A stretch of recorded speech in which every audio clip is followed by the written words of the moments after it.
Estudio de casos. El estudio de casos es una investigación empírica que estudia un fenómeno contemporáneo dentro de su contexto real, en la que los límites entre el fenómeno y el contexto no son claramente visibles y en la que se utilizan distintas fuentes de evidencia. Los casos de investigación adoptan en general una perspectiva integradora. Jin, en 1994, en referencia a esto, plantea que trata exitosamente con una situación técnicamente distintiva en la cual hay muchas más variables de interés que datos observacionales y como resultado se basa en múltiples fuentes de evidencia con datos que deben converger en un estilo de triangulación y también se beneficia el desarrollo previo de proposiciones teóricas que guían la recolección y el análisis de datos.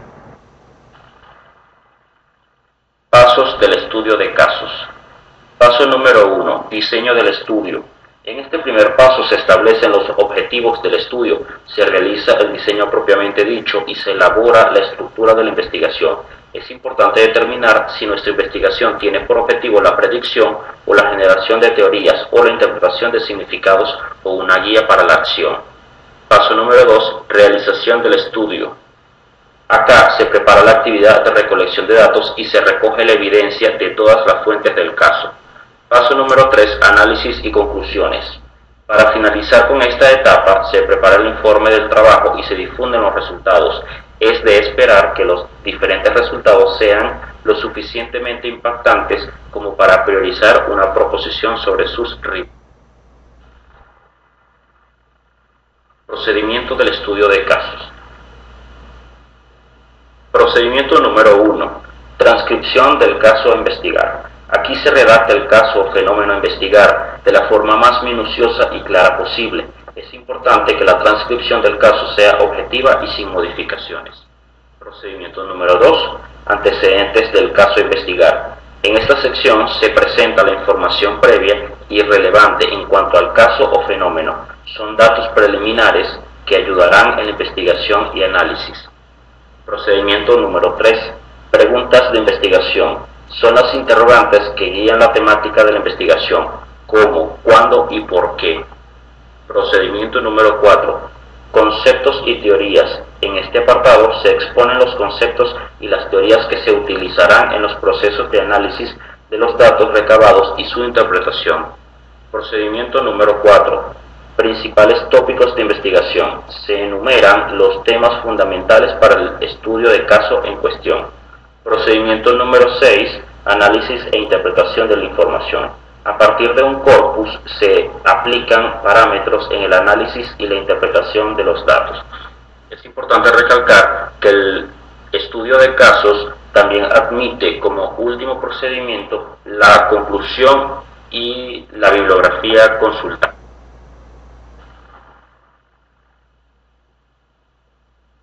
Característica del estudio de casos. 1. Es adecuada para investigar fenómenos en los que se busca dar respuesta a cómo y por qué ocurren. 2. Permite estudiar un tema o múltiples temas determinados.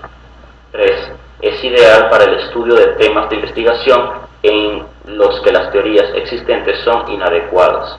4. Permite estudiar los fenómenos desde múltiples perspectivas y no desde la influencia de una sola variable.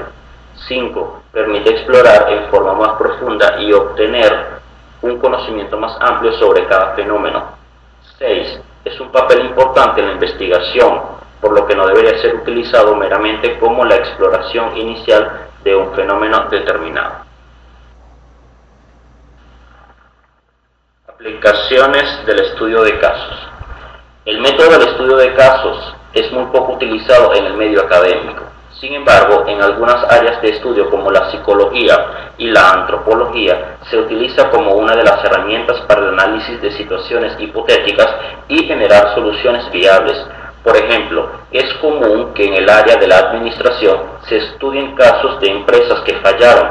Así el alumno tiene que analizar el porqué de este error y cómo se podría solucionar. En otras palabras, la función en el ámbito académico del estudio de casos es fomentar el análisis para comprender fenómenos verosímiles de la actualidad, con el fin de proporcionar herramientas como conceptos teóricos que ayuden a comprender o solucionar el problema. Finalmente, es importante mencionar que los estándares o las especificaciones del estudio de casos varían de acuerdo con la disciplina. El interaccionismo simbólico es una de las orientaciones metodológicas que comparten las ideas básicas del proceso hermenéutico o interpretativo. Trata de comprender el proceso de significación de símbolos con significados al lenguaje hablado y escrito y al comportamiento en la interacción social. El interaccionismo simbólico se asume como una corriente sociológica que afirma que la interacción humana se da en torno a símbolos que tienen un significado socialmente preestablecido. Sin embargo, este significado se ve influenciado por la experiencia particular de cada persona, las emociones que generan determinados signos y por el contexto social en donde se dé la interacción. Principalmente, el interaccionismo simbólico se refiere a que el ser humano utiliza símbolos, comportamientos y objetos para comunicarse.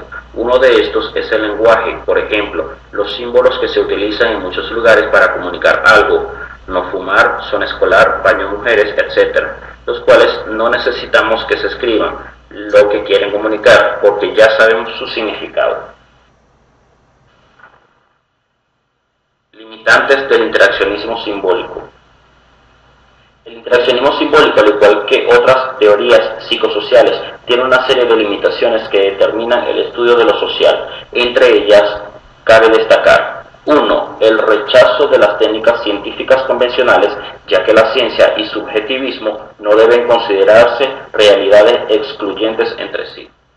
2. Se trata de una teoría cuyos conceptos esenciales son definidos con vaguedad, lo que no le proporciona un pilar teórico consistente. 3. Ignora o asigna poca importancia a las grandes estructuras dentro del binomio individuo-sociedad. Y 4.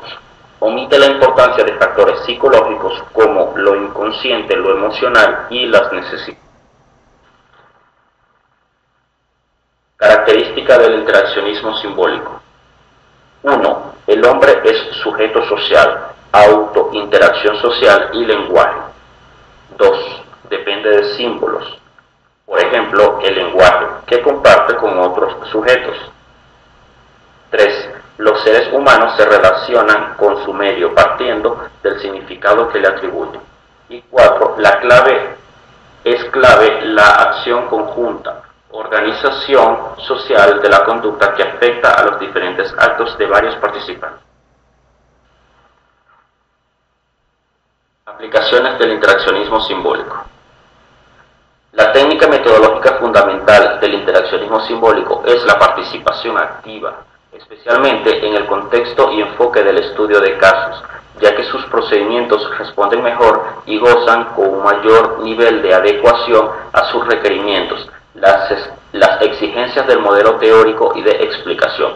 Plummer, en 1999, objeta aquellas metodologías en que los participantes en una organización social son meros medios del juego y expresión de las fuerzas o mecanismos del sistema mismo, como sucedía en la orientación psicológica conductista. Por el contrario, el interaccionismo simbólico requiere que el investigador entre activamente en el mundo de las personas que está estudiando para ver la situación como es vista por el actor, observando lo que el actor tiene en cuenta y observando cómo él interpreta lo que está pensando.